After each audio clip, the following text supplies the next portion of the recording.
Hello guys, welcome to top notch classes. तो आज हम करेंगे क्लास 8 की मैथ्स।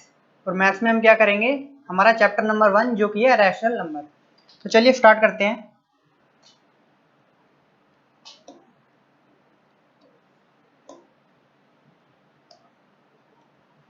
तो हम करेंगे रैशनल नंबर।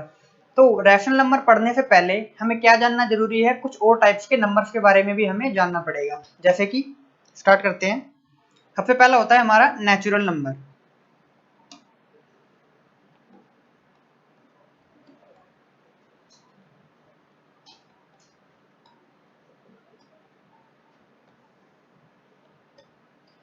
अब ये नेचुरल नंबर्स क्या होते हैं? नेचुरल नंबर्स वो होते हैं जो हमारे 1 से स्टार्ट होते हैं और चलते चलते कहाँ तक होते हैं, इन्फिनिटी तक होते हैं। जैसे कि 1, 2, 3, 4 टिल इन्फिनिटी। मतलब जो 1 से स्टार्ट हो और इन्फिनिटी तक जाए वो नंबर्स कौन से होते हैं, हमारे नेचुरल नंबर्स होते हैं। अब नेक्स्ट देखते हैं हम क्या, हमारे होल नंबर्स।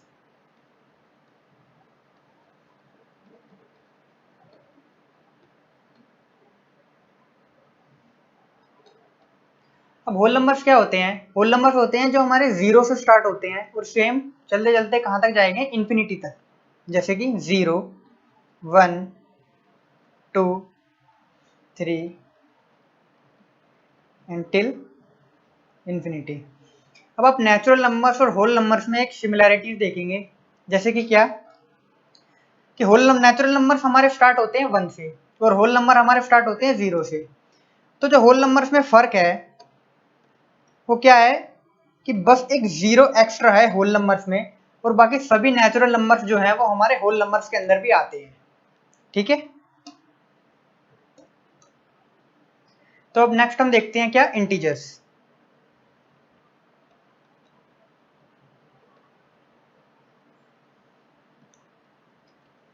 अब हमने जो नेचुरल नंबर्स पढ़े, होल नंबर्स पढ़े, ये हमने क्या पढ़े, पॉजिटिव नंबर्स पढ़े। तो हमारे इंटीजर्स में क्या होता है कि पॉजिटिव नंबर्स तो होते ही हैं, लेकिन इसमें क्या होता है, हमारे नेगेटिव नंबर्स भी इंक्लूड होते हैं। और क्या होता है, साथ में प्लस 0 भी होता है। जैसे 1, 2, 3, 4 till infinity and this is -1, -2। तो ये होते हैं हमारे इंटीजर्स, मतलब नेगेटिव नंबर्स भी और पॉजिटिव नंबर्स भी। तो अब जो हमारा चैप्टर है रैशनल नंबर, अब हम उसके बारे में जानते हैं कि रैशनल नंबर की डेफिनेशन क्या है, रैशनल नंबर्स कौन से नंबर्स को हम बोलते हैं। देखते हैं इसकी डेफिनेशन क्या होती है।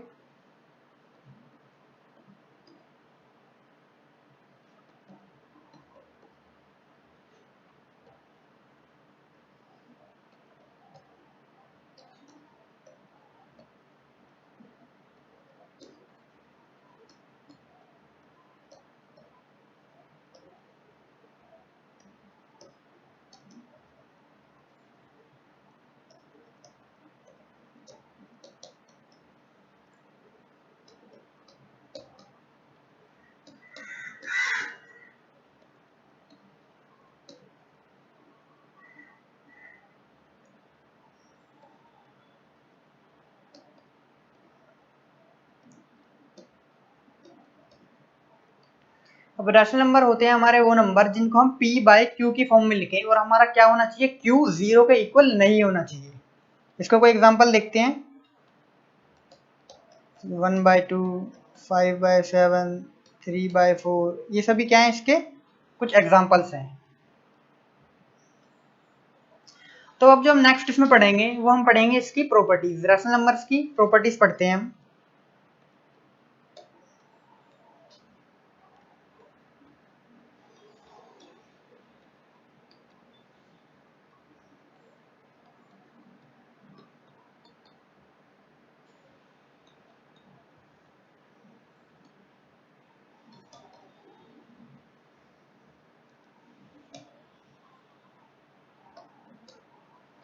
रैशनल नंबर्स की मेनली 3 प्रॉपर्टीज होती हैं। पहली क्या होती है हमारी, क्लोजर प्रॉपर्टी।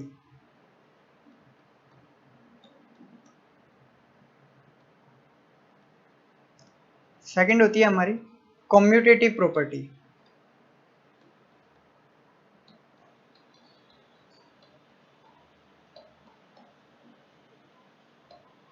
और थर्ड होती है हमारी एसोसिएटिव प्रॉपर्टी।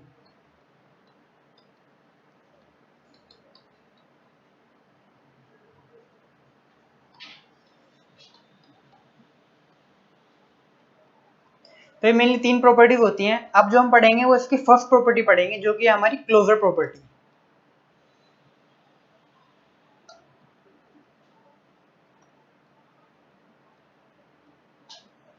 देखते हैं हम क्लोजर प्रॉपर्टी।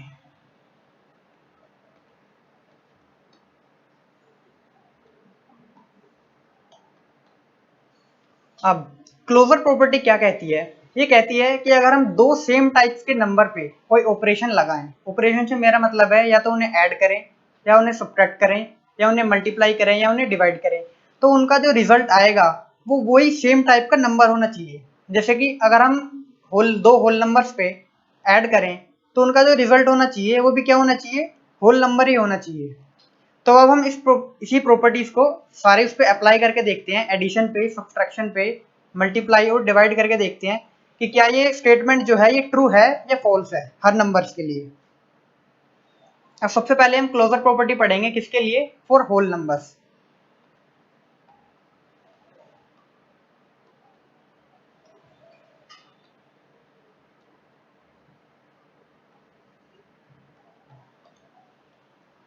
अब होल नंबर्स में भी हम सबसे पहले क्या ऐड करके देखते हैं, दो नंबर्स को। अब कोई भी आप दो होल नंबर्स लीजिए, एक मैं 5 लेता हूँ और एक 0 लेता हूँ। 5 भी एक होल नंबर है, 0 भी एक होल नंबर है, तो इनका रिजल्ट आया वो क्या आया? 5। अब जो इनका रिजल्ट आया 5, क्या ये भी एक होल नंबर है? जी बिल्कुल है। हमारा जो हमने दो नंबर्स लिए हमारे वो भी होल नंबर है, और इनका जो रिजल्ट आया वो भी एक होल नंबर है। तो ये स्टेटमेंट इसके लिए क्या है? ट्रू है। ये ट्रू कैसे है? कि हम दो होल नंबर्स को जब ऐड करेंगे तो उनका रिजल्टेंट भी एक होल नंबर ही होगा। अब एडिशन के लिए देख लिया, अब हम नेक्स्ट करेंगे सब्ट्रैक्ट।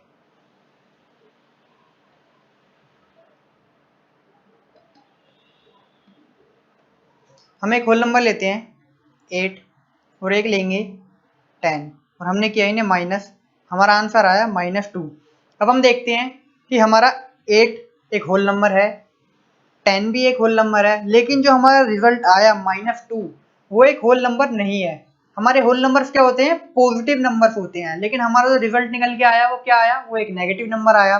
तो ये स्टेटमेंट इसके लिए क्या फॉल्स है, कि हम दो होल नंबर्स को अगर सब्ट्रैक्ट करेंगे तो उनका रिजल्टेंट मतलब कि आंसर भी होल नंबर ही होगा। तो ये स्टेटमेंट क्या है? फॉल्स है। तो अब नेक्स्ट मल्टीप्लाई करके देखते हैं। हम दो होल नंबर लेते हैं, एक 5 लिया, एक 2 लिया, और इनका आंसर क्या आया? 5 इंटू 2 क्या होगा हमारा? 10। अब 5 भी एक होल नंबर है, 2 भी एक होल नंबर है, और जो हमारा रिजल्ट आया 10 वो भी एक होल नंबर ही है। तो इसका मतलब ये स्टेटमेंट क्या है? ट्रू है, कि दो होल नंबर्स को मल्टीप्लाई करने पे उनका रिजल्ट एक होल नंबर ही आता है। अब हम नेक्स्ट करेंगे क्या? डिवाइड करके देखते हैं। कोई भी दो होल नंबर्स लेंगे हम, एक लिया हमने 5 और एक लिया डिवाइड बाय 2, हमारा आंसर क्या आएगा? 5/2। अब 5 एक होल नंबर है, 2 एक होल नंबर है, लेकिन 5/2 जो हमारा रिजल्ट आया ये एक होल नंबर नहीं है। इसका मतलब ये स्टेटमेंट क्या है? इसके लिए भी फॉल्स है, कि दो होल नंबर्स को डिवाइड करने पे हमेशा एक क्या आएगा? होल नंबर आएगा। तो ये स्टेटमेंट फॉल्स है, ऐसा नहीं होता। ठीक है, अब हमने देखा होल नंबर्स के लिए। अब जो नेक्स्ट हम पढ़ेंगे इसी प्रॉपर्टी को, वो पढ़ेंगे हम इंटीजर्स के लिए। अब सेम जो हमने इस पे अप्लाई किया, अब हम इंटीजर्स के ऊपर भी अप्लाई करेंगे। तो चलिए अब इंटीजर्स को देखते हैं। हम किसके लिए करेंगे? For integers. जैसा कि हमको पता है कि इंटीजर्स के अंदर क्या होता है, हमारे नेगेटिव नंबर्स भी होते हैं और पॉजिटिव नंबर्स भी होते हैं। अब सबसे पहले ऐड करेंगे, कोई भी दो इंटीजर्स लेते हैं, हम एक 3 लेंगे प्लस 2 लेंगे, हमारा आंसर क्या आएगा? 5 आएगा। जैसा कि हमने देखा 3 भी एक इंटीजर है, 2 भी एक इंटीजर है, और जो इसका रिजल्ट आया 5 ये भी एक इंटीजर ही है। तो ये स्टेटमेंट क्या है? ट्रू है, कि दो इंटीजर्स को ऐड करने पे हमें एक इंटीजर ही मिलेगा। तो हम नेक्स्ट क्या करते हैं? हम सब्ट्रैक्ट करते हैं।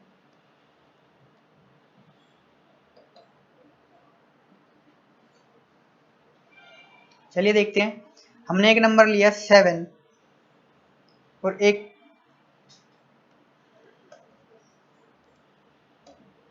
हम लेते हैं 4 में से माइनस करते हैं हम 7, क्योंकि 4 भी एक हमारा क्या है, इंटीजर है, और 7 भी एक इंटीजर है, तो इसका जो आंसर आया वो आया हमारा -3। अब क्या -3 एक इंटीजर है? जी बिल्कुल है। हमने क्या पढ़ा था, इंटीजर क्या होते हैं हमारे, पॉजिटिव नंबर्स भी होते हैं और नेगेटिव नंबर्स भी होते हैं। तो -3 क्या है हमारा, एक इंटीजर है। तो ये स्टेटमेंट क्या है, ट्रू है कि दो इंटीजर्स को माइनस करने पे हमें एक इंटीजर ही प्राप्त होता है। अब नेक्स्ट हम करेंगे क्या,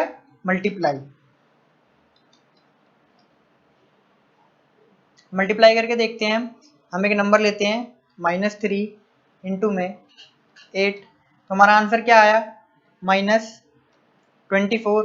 अब देखने वाली बात ये है, -3 भी हमारा इंटीजर है, 8 भी इंटीजर है, और जो हमारा आंसर आया -24 वो भी एक इंटीजर ही है। तो हम इससे क्या समझें कि ये स्टेटमेंट भी क्या है, ट्रू है कि दो इंटीजर्स को मल्टीप्लाई करने पर एक इंटीजर ही मिलता है। तो अब नेक्स्ट क्या करते हैं, हम डिवाइड करते हैं। हम लेते हैं -4 डिवाइड बाय 5, तो हमारा आंसर क्या आएगा, -4/5।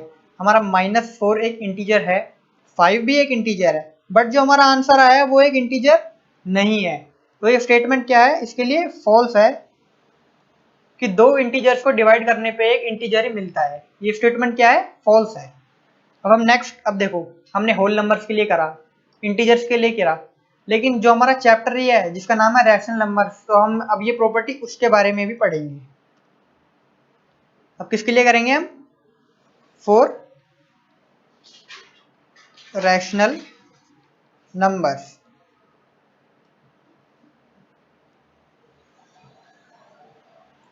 अब रैशनल नंबर्स में क्या करेंगे, सबसे पहले ऐड करेंगे। अब हम कोई भी दो रैशनल नंबर लेते हैं, एक लेते हैं हम 2/7 प्लस 4/7, हमारा आंसर क्या आएगा 6/7। तो हमारा 2/7 भी एक रैशनल नंबर है, 4/7 भी एक रैशनल नंबर है, और 6/7 भी एक रैशनल नंबर है। तो ये स्टेटमेंट क्या है, ट्रू है कि दो रैशनल नंबर्स को ऐड करने पर एक रैशनल नंबर ही मिलता है। अब हम नेक्स्ट क्या करेंगे, इसमें सब्ट्रैक्शन करेंगे। सब्ट्रैक्शन करते हैं,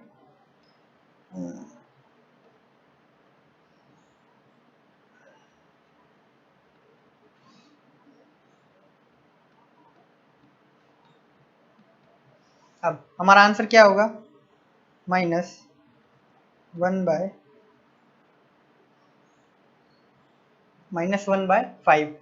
6/5 भी एक रैशनल नंबर है, 7/5 भी एक रैशनल नंबर है, और क्या है हमारा -1/5 भी एक रैशनल नंबर है। हमने रैशनल नंबर्स की डेफिनेशन में क्या पढ़ा था कि p/q की फॉर्म में होने चाहिए, p और q हमारे इंटीजर्स होने चाहिए, और q हमारा 0 के इक्वल नहीं होना चाहिए। तो हमने क्या पढ़ा था कि p और q इंटीजर्स होने चाहिए। अब इंटीजर्स क्या होते हैं, हमारे नेगेटिव नंबर्स भी होते हैं और पॉजिटिव नंबर्स भी होते हैं। तो यहाँ पे ये रिजल्ट हमारा नेगेटिव नंबर्स में निकल के आया है। तो ये स्टेटमेंट क्या है, ट्रू है कि दो रैशनल नंबर को सब्ट्रैक्ट करने पे एक रैशनल नंबर ही ऑब्टेन होता है। अब हम नेक्स्ट क्या करेंगे, मल्टीप्लाई करेंगे।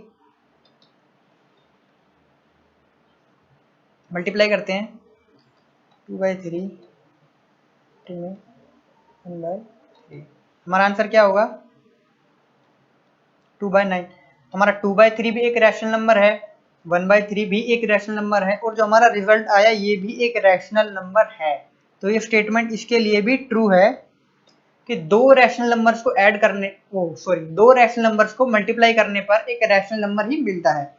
अब नेक्स्ट पढ़ेंगे क्या, डिवीजन। हम डिवीजन डिवाइड करके देखते हैं। हम एक रैशनल नंबर लेते हैं 5। अब क्या 5 एक रैशनल नंबर है, जी बिल्कुल है।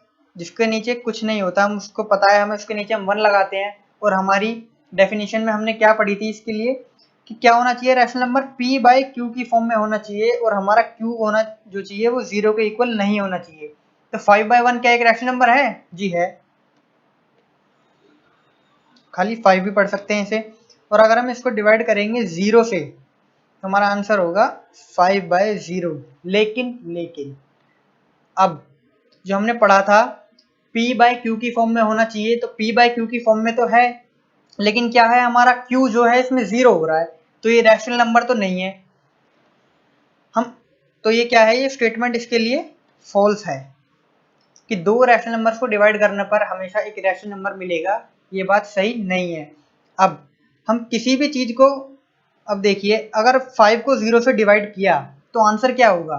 तो एक बात जानिए कि अगर हम किसी भी नंबर को 0 से डिवाइड करते हैं तो उसका आंसर हमारा क्या आता है, अनडिफाइन आता है।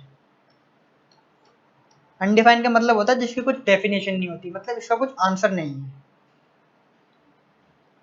ठीक है, तो आज जो हमने पढ़ी वो क्या पढ़ी, हमने क्लोजर प्रॉपर्टी पढ़ी। अब जो हम इसकी नेक्स्ट प्रॉपर्टी पढ़ेंगे वो क्या पढ़ेंगे, हम कम्यूटेटिव प्रॉपर्टी पढ़ेंगे। हम इसी तरह एसोसिएटिव प्रॉपर्टी पढ़ेंगे और आगे इसके एक्सरसाइज के क्वेश्चंस भी करेंगे, और ऐसे हम इस चैप्टर को कंप्लीट करेंगे।